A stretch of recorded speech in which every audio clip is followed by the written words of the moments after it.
அனைவருக்கும் வணக்கம். நான் உங்க எஸ்ஆர் பிரபு. நீங்க பார்த்துட்டு இருக்கிறது டெக் பிரபு யூடியூப் சேனல். இந்த வீடியோல நம்ம என்ன பார்க்க போறோம் அப்படின்னு பாத்தீங்கன்னா, எல்இடி டிவில வரக்கூடிய ஒரு காமனான ப்ராப்ளத்தை தான் பார்க்க போறோம். அது என்ன அப்படின்னு பாத்தீங்கன்னா, நம்ம எல்இடி டிவில ஆட்டோமேட்டிக்கா ஆன் ஆகும், ஆஃப் ஆகும். இந்த மாதிரி கண்டினியூஸா 1 ஹவருக்கு ஒரு தடவை இல்லைன்னா 2 ஹவர்ஸ்க்கு ஒரு தடவை ஸ்கிரீன்ல தெரியுற மாதிரி ஆஃப் ஆகி ஆன் ஆகும்.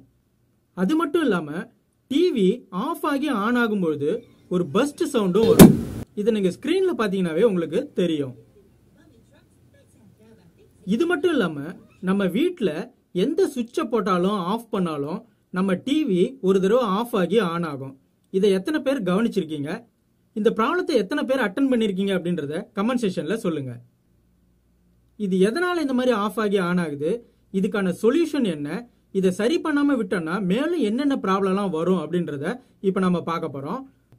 ஸோ இந்த வீடியோவை ஸ்கிப் பண்ணாம கடைசி வரைக்கும் பாருங்க ஃப்ரெண்ட்ஸ். கண்டிப்பா உங்களுக்கு பயனுள்ளதா இருக்கும். அதுக்கு முன்னாடி நீங்க இன்னும் நம்ம சேனலை சப்ஸ்கிரைப் பண்ணல அப்படின்னா கீழே இருக்கிற ரெட் கலர் சப்ஸ்கிரைப் பட்டனை கிளிக் பண்ணி சப்ஸ்கிரைப் பண்ணிக்கோங்க. கூடவே பக்கத்தில் இருக்கிற பெல் ஐக்கானையும் கிளிக் பண்ணி வச்சுக்கோங்க. வாங்க வீடியோக்குள்ள போகலாம். ஓகே, இப்போ என்ன ப்ராப்ளம்னு பார்க்கலாம். நான் யூஸ் பண்ணுற receiver IPTV high quality receiver. அதே மாதிரி டிவியும் 4K ஸ்மார்ட் டிவி. ஆனால் இங்கே பார்த்தீங்கன்னா தெரியும், ரிசீவருக்கும் டிவிக்கும் இடையில நான் HDMI கேபிளால் கனெக்ட் பண்ணியிருக்கேன். இந்த HDMI கேபிளுடைய குவாலிட்டின்னு பார்த்தீங்கன்னா ரொம்ப லோ குவாலிட்டி கேபிள். இது 4K சிக்னலை, அதாவது ஹை குவாலிட்டி சிக்னலை ட்ரான்ஸ்ஃபர் பண்ணுறதுக்கு கேப்பபிலிட்டி இல்லாததுனால நம்ம டிவி 1 ஹவருக்கு ஒரு வாட்டி இல்லைனா 2 ஹவர்ஸ்க்கு ஒரு வாட்டி ஆஃப் ஆகி ஆன் ஆகுது. இந்த டிவி ஆஃப் ஆகி ஆன் ஆகிற டைமிங் இந்த கேபிளோடைய குவாலிட்டியை பொறுத்து மாறுபடும். ஸோ இந்த மாதிரி லோ குவாலிட்டி HDMI கேபிளோ அல்லது RCA கேபிளோ டிவிக்கும் ரிசீவருக்கும் இடையில கனெக்ட் பண்ணியிருந்தா இந்த மாதிரி ப்ராப்ளம் வரும்.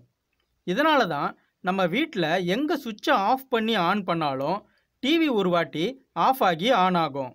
இந்த ப்ராப்ளம் வந்தால் நம்ம கேபிளை செக் பண்ணி சேஞ்ச் பண்ணால் இந்த ப்ராப்ளம் சால்வ் ஆகிடும். ஸோ இப்போ என்கிட்ட 4K சப்போர்ட் பண்ணக்கூடிய HDMI கேபிள் இருக்குது.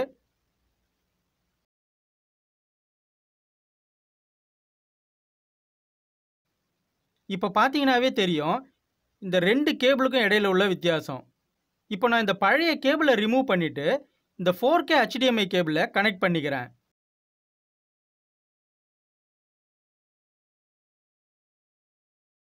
இப்போ இந்த கேபிளை சேஞ்ச் பண்ணதுலேருந்து இந்த ஆஃப் ஆகிற ப்ராப்ளம் வரல. ஒருவேளை நம்ம இந்த கேபிளை செக் பண்ணி சேஞ்ச் பண்ணல அப்படின்னா ஸ்க்ரீன் டேமேஜ் ஆகிறதுக்கு அதிகமான வாய்ப்பு இருக்குது.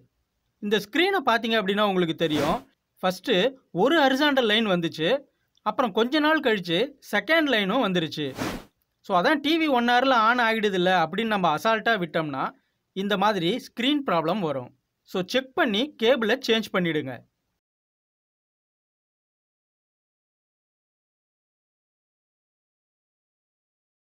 என்ன ஃப்ரெண்ட்ஸ், இந்த தகவல் உங்களுக்கு பயனுள்ளதாக இருந்திருக்கும் அப்படின்னு நான் நம்புகிறேன். இந்த தகவல் உங்களுக்கு பயனுள்ளதாக இருந்துச்சு அப்படின்னா லைக் பண்ணுங்கள், ஷேர் பண்ணுங்கள், கமெண்ட் பண்ணுங்கள்.